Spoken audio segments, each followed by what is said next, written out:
Tepat pada hari Pearl Harbor diserang Jepang, Kusno dibelikan ayahnya sebuah celana pendek, celana kepar 1001 made in Italia.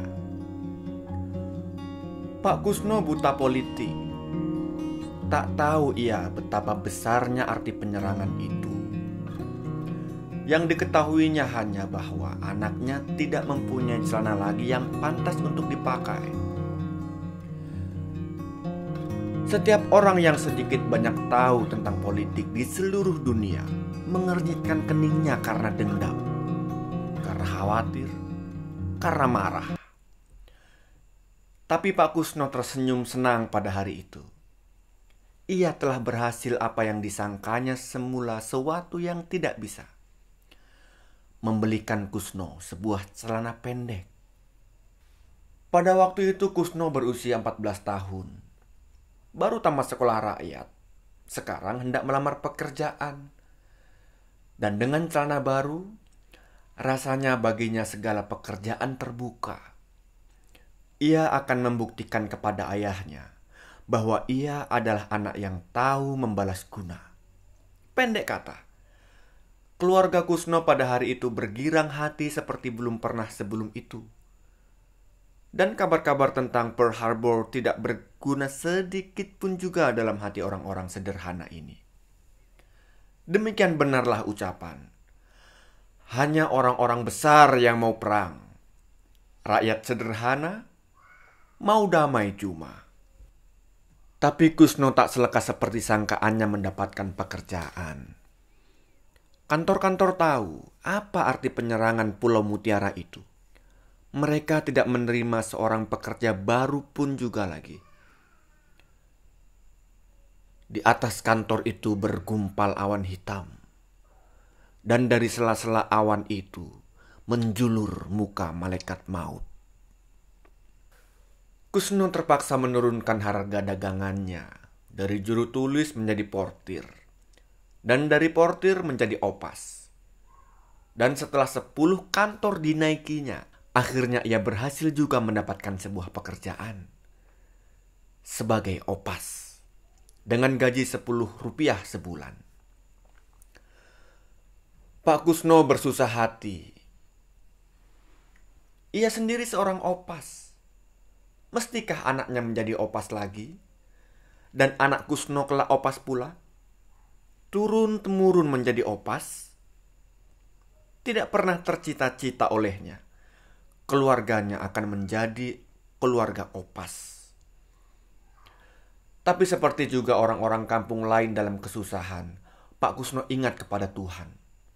Manusia berusaha, Tuhan menentukan.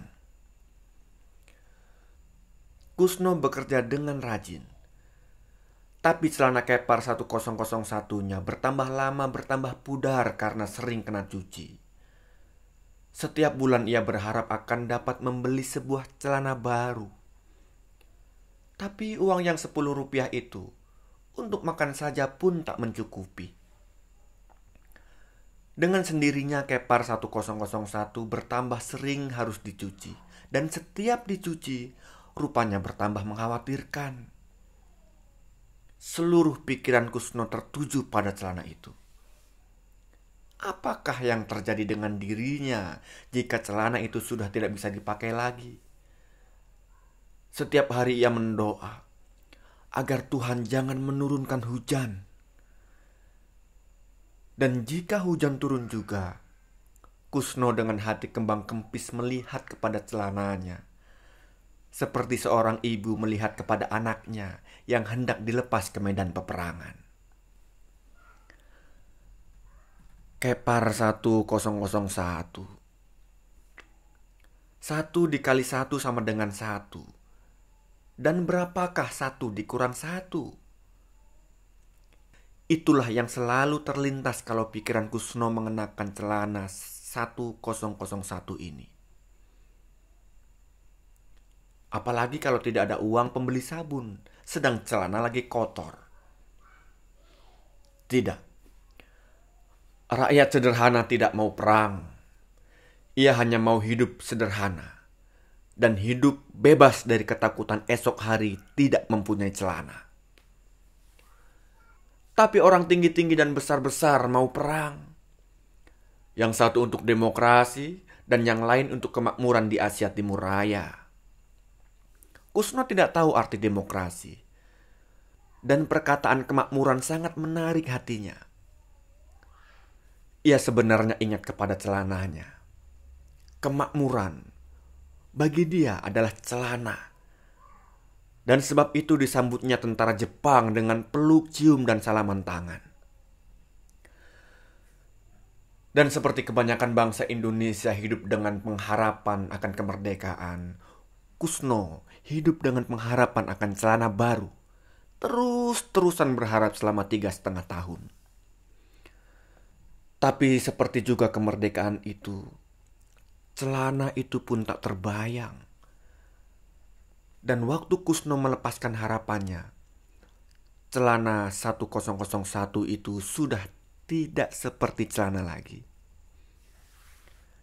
Di sana sini benangnya sudah keluar, dan apa yang dulunya putih sekarang sudah kuning kehitam-hitaman.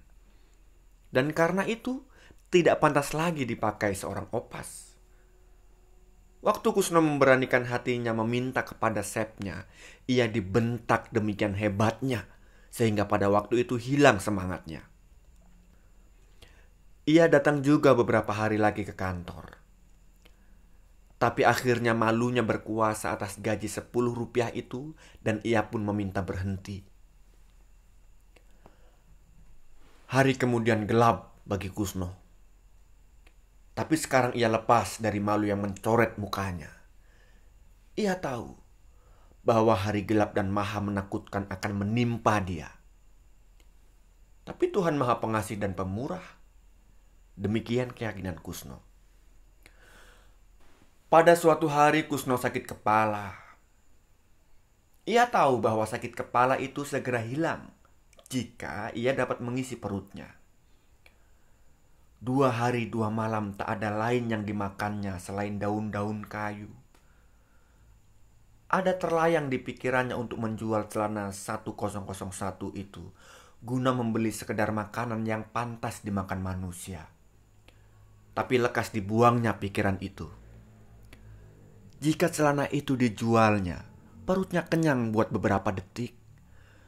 Tapi sesudah itu, dengan apa ia akan tutup auratnya? Sekalipun ada niat untuk mencuri barang orang lain, tapi Tuhan berkata, jauhi dirimu dari curi-mencuri. Dan keluarga Kusno turun-temurun takut kepada Tuhan itu. Sungguh pun belum pernah dilihatnya. Begitulah Kusno. Tidak menjual celana, tidak mencuri, sakit kepala dan hidup dengan daun-daun kayu. Tapi ia hidup terus. Sengsara memang, tapi hidup dengan bangga. Tentang celana kepar 1001 itu, tak ada yang diceritakan lagi. Pada suatu kali ia pasti hilang dari muka bumi ini. Seperti juga Kusno akan hilang dari muka bumi. Dan mungkinkah ia bersama-sama dengan Kusno hilang dari muka bumi ini? Tapi bagaimanapun juga Kusno tak akan putus asa. Ia dilahirkan dalam kesengsaraan, hidup bersama kesengsaraan. Dan meskipun celana 1001-nya lenyap jadi topo, Kusno akan berjuang terus melawan kesengsaraan. Biarpun hanya guna mendapatkan sebuah celana kepar 1001 yang lain. Hanya yang belum juga dapat dipahami Kusno adalah mengapa selalu saja masih ada peperangan. Kusno merasa sering yang dikorbankan.